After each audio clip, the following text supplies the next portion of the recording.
He was very punctual, and so he wasn't the type of kid that would just disappear. A McAllen man looking to enter the legitimate marijuana growing industry heads to California, never to be seen again. Because I know my son. My son would never go in somebody's truck somewhere and get dropped on a highway in the middle of nowhere. You know, she knew how much we loved her. Searching for Kimberly Avila, a transgender woman confirmed to be a commercial sex worker, last seen one night on the streets in Brownsville, leaving her family in tears. People in the valley remain missing to this day. 956 Vanish spotlights 2 people who are reported missing and what's being done to find them.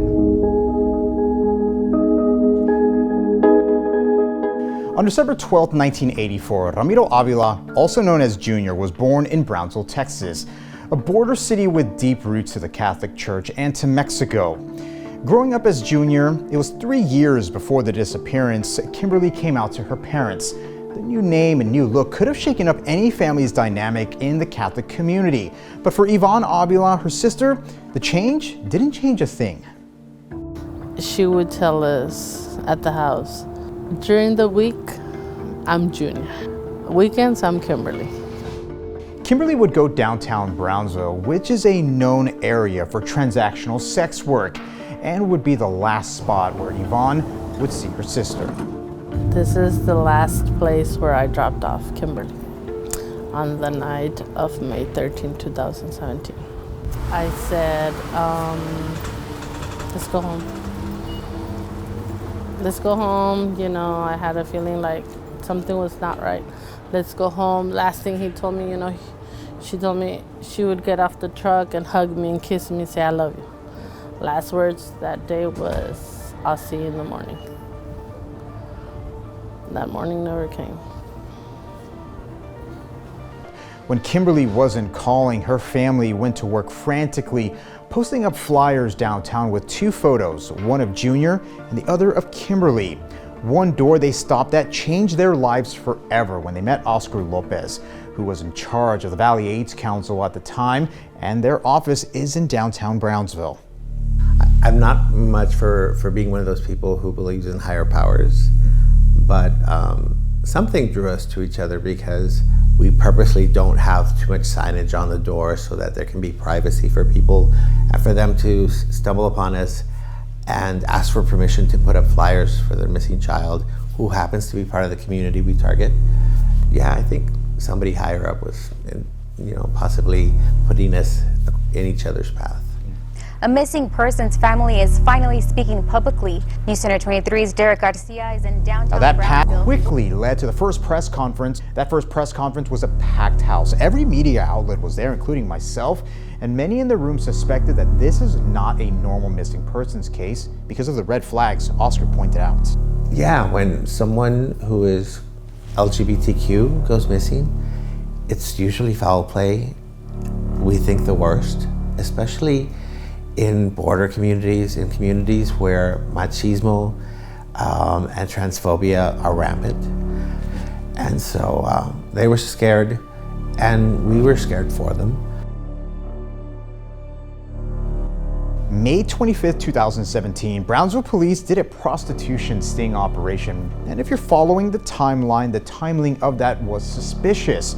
A missing persons case was filed, a lot of media attention, so the pressure is on them to get answers. Now that roundup of police bus for the prostitution was possibly a big mistake by the Brownsville Police Department. Okay, so that kind of scared the fish away, for lack of a better term. And so here come the police, and then now they're coming to us for help. Well, you know, we're not going to cooperate with the police because they're just arrested us. The tactics they used didn't play well in the community, and people clammed up. They never apologized. They didn't seek advice from those of us who work with that community. They kind of screwed up, washed their hands of it, and walked away almost from the mess they made.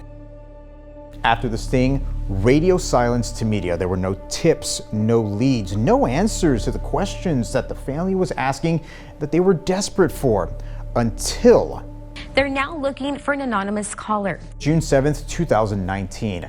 There was this hastily put together press conference that was called for at Kimberly Avila's parents' home about an anonymous call that came in more than a year ago in March of 2018. Give us a call back so we can try to get more information to see if it leads us in the way that we're looking for. Maybe you're scared. Maybe you don't want to say anything, but believe me, any little thing is gonna help. Now, to the family's knowledge, that caller never called back. And what was said on that call wasn't told to Kimberly's parents or Yvonne, and the withholding of information has only hurt their trust with the Brownsville Police Department. An issue that comes up in missing persons cases is that a person has the right to disappear, and fewer resources are put in because a crime hasn't been committed. However, in Kimberly's case, the family said that there was no reason for her to run away, and given all the red flags, they believe that police should have done more in the beginning. Many in the LGBTQ+ community believe there is a bias in policing, but this isn't just one department with the Brownsville PD. It's a systemic issue in law enforcement. My name is Madeline Kroll. I'm a transgender woman and a political scientist here in the Rio Grande Valley. When a police department says that we are doing everything we can, do you trust that? There is a concept, again, known as strategic inefficiency, which is an issue where institutions, they are given input, what we tell them, but they don't quite understand. They only provide it in one way. And there's this image of the public, which they have, which is worthy of being served and protected. You say, I'd like something a little different, and they're going to react like, but we don't really know how to do that. So let's just basically keep you running around. And unfortunately, I'd think that that would be the case, essentially what is experienced by the Avila family. Do you believe police bias played a role in how Kimberly's case was handled? Absolutely. If it's a cisgender white woman who goes missing, all of a sudden everything stops. When we come back, the caught-on-camera actions that had police on a new lead, where it sent them and why the family believes that thread needs to keep being pulled. When 956 Vanished returns. 5 years have passed since the disappearance of Kimberly Avila, a transgender woman confirmed to be a commercial sex worker in Brownsville, Texas. The Brownsville Police Department admit that their tactics may have hindered getting answers after they conducted a prostitution sting just days after she was reported missing. A new lead is sending police down a path that may uncover what happened or what didn't happen. I am very faith-driven. I am very faithful that there will be some type of closure here in the near future. And that was a very confident Police Chief Felix Salceda in 2019 when he spoke at a vigil for Kimberly Avila. They sent this email in December of 2022. At this time, we are unable to conduct an interview about the Kimberly Avila case. The case is still ongoing and we are still awaiting any new leads. We will keep the family and the media informed of any new developments on that case. But it's hard for new leads to come in when flyers downtown have been torn down or vandalized. Brownsville police looked into who was doing it and questioned some people, but ended up being dead ends. And the theory Kimberly was abducted and taken across into Mexico, across the border, was ruled out. I know that's for sure one thing that they did right away, and that was check the bridges. She never crossed. So on that end, we are very confident that she wasn't taken across. So the question is, what's next? Well, we have to build community because there is no community there to begin with. Because just because somebody's doing sex work doesn't mean that they've never been assaulted, doesn't mean that they shouldn't be able to report an assault. So they need help from the police, and we now have established, and we know very well that the police need their help as well. If there's any information left on the streets, because they get to talk to the cops. And that's a heartbreaking possibility to a family who has only wanted answers as to where she is or what may have happened to Kimberly. We need all the prayers, and I know God's gonna answer our questions. I know it's been 5 years, and maybe you were out here the night that she went missing. Please, If you remember anything about that night, or if you might have heard something, just call. Love one another. You know, you have siblings, sister or brother that might be gay, transgender. Love them, you know. Hug them, kiss them. Let them know how much you love them. Because believe me, we wish we could tell. You know, she knew how much we loved her.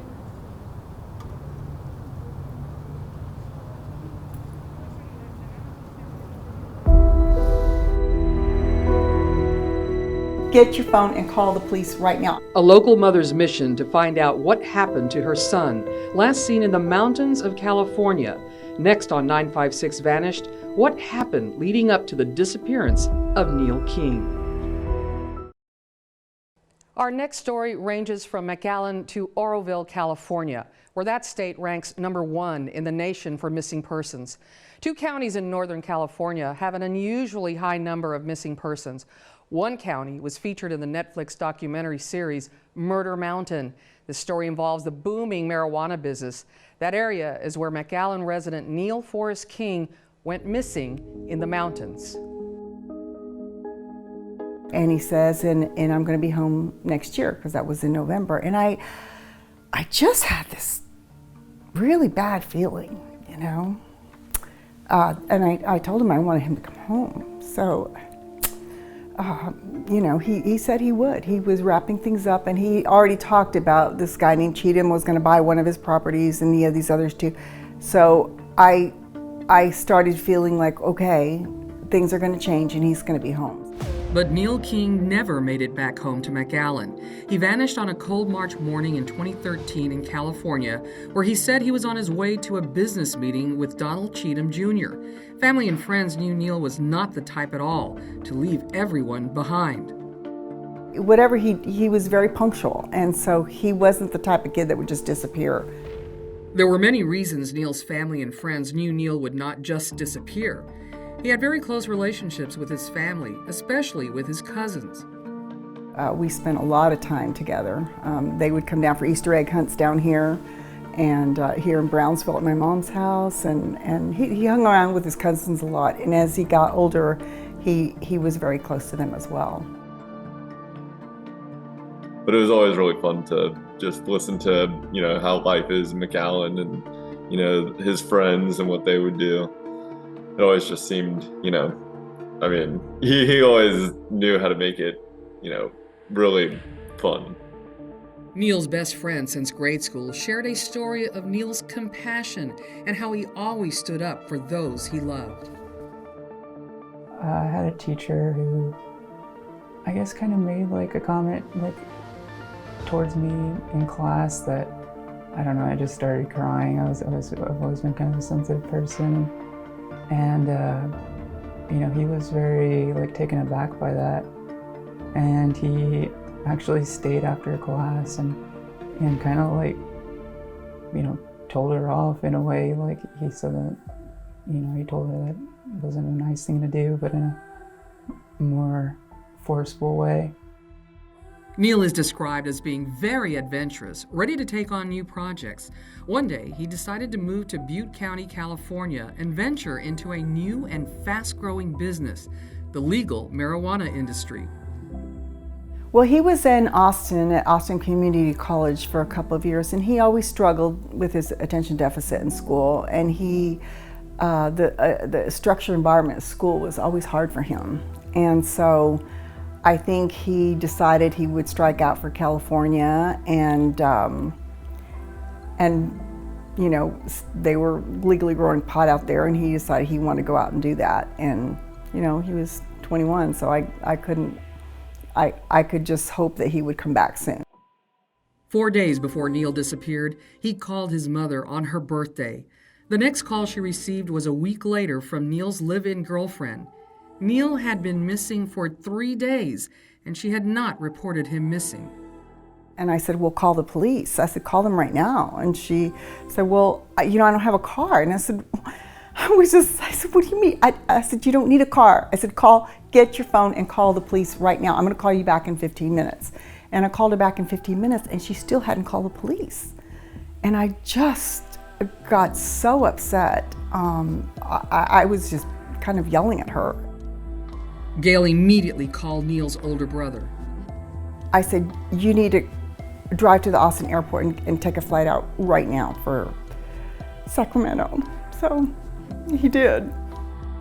A mother's search for her missing son begins, and so does the investigation into Neil King's disappearance. Gail was immediately in touch with the Butte County Sheriff's Office and the McAllen Police Department. I did interview for a good 2 hours with Detective Smiley Cruz, and he was amazing. I think at that time he was like 30 years on the force, and I had my son and his girlfriend, my son's girlfriend, come and he talked to both of us and for a good while. And then I know he communicated also with the Butte County Sheriff's Department, and through him I had to, they asked for my DNA to keep on file up there, and that was traumatic. The search for Neil in the rugged mountains of Northern California was on. My friends in McAllen were amazing because they started a GoFundMe to help me fund the searches, and then I had friends I hadn't seen in a long time that actually had all these posters and banners made, and then I had billboards put up. I organized the first search. I went in May for a week up there, and I organized the first search, and that search was without the dogs. And I had volunteers from the community, and some friends of my brother's came. Gail also launched a Facebook page and received tips and support from thousands of followers in the U.S. and around the world. The Missing Neil King page remains open. You get support from all the people around you in your town, in your friends that you grew up with. I mean, everybody reaches out to you, and I mean that's such an important thing, that we're not alone. So if anyone is faced with something like some huge thing, difficulty like this, you're not alone. You reach out and there will be their hands to help you. Still, there was no sign of Neil. However, the Butte County Sheriff's Office now had a person of interest. It was Donald Cheatham Jr., the man authorities believe was the last person to see Neil alive. I think my son went with Don Cheatham, this is my opinion, and went back to that property on Olive Grove that he was going to sell to Cheatham. I think that's what I think that's where my son went, and he disappeared from there. As the investigation continues, the Butte County Sheriff's Office authorities believe this missing case is more sinister.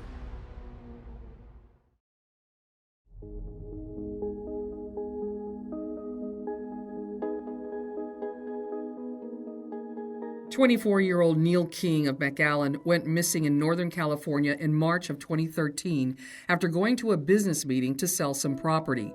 But investigators say this case is more than just a missing person investigation. The Butte County Sheriff's Office sent a written statement. It says, based on evidence located, detectives opine Neil's disappearance was likely the result of foul play. There was an arrest warrant for Cheatham on felony counts of cultivating and possessing marijuana to sell and for the possession of a stolen revolver. He surrendered to authorities in April 2013, but after several months in jail, Cheatham was freed. And despite a $20,000 reward for information, no one came forward. The only thing I could think of is that while Don Cheatham was alive, nobody for sure would say anything, because everybody was petrified of this man. It's just like this gray, lawless kind of area that, it's hard to tell the good guys from the bad guys. So it's just a place in the U.S. that you would never believe could exist here. As fast as billboards with Neil's picture were being placed all over the county, vandals were at work tearing them up.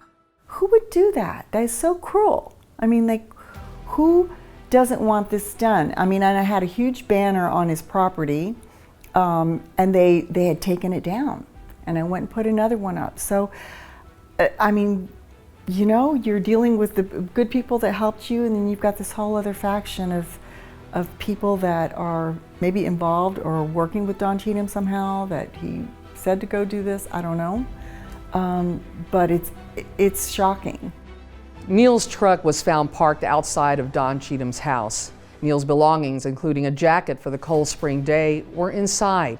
Cheatham claims Neil asked him to drive to a desolate area and drop him off. Because I know my son. My son would never go in somebody's truck somewhere and get dropped on a highway in the middle of nowhere. Gail coordinated 2 more searches for her missing son. This time bloodhounds were brought in from New Mexico, but there was still no sign of Neil.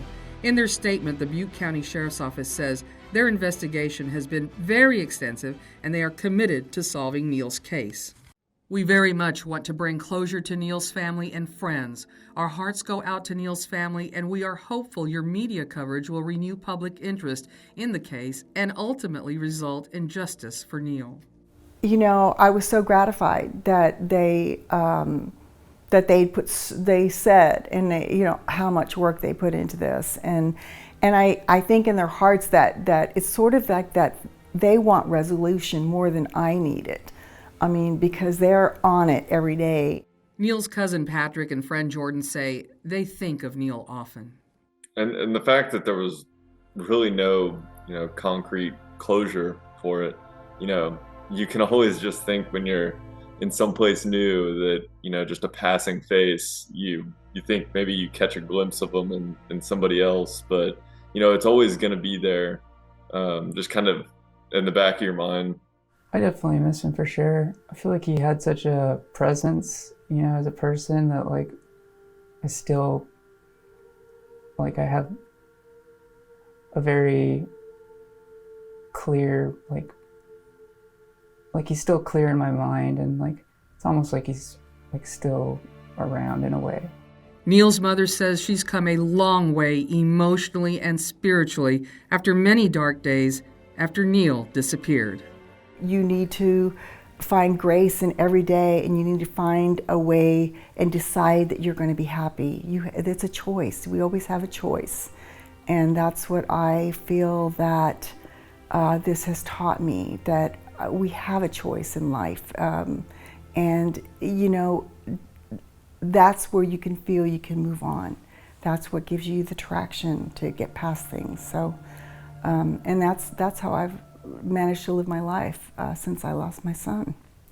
Next March, it will be 10 years since Neil King went missing. Neil's mother filed to have her son declared legally dead. A judge approved her request just last month on November 22nd. The only person of interest in this case, Don Cheatham, was killed in a gunfight during an altercation in Oregon in 2019. The Butte County Sheriff's Office changed the status of Neil King's case from missing to a homicide. Neil's case remains open. If you have any information on the Neil King case, you are asked to please call the Butte County Sheriff's Office. These are 2 of many stories many say are forgotten. We're dedicated in finding the missing. That's why we will be spotlighting more people in the future during 956 Vanished.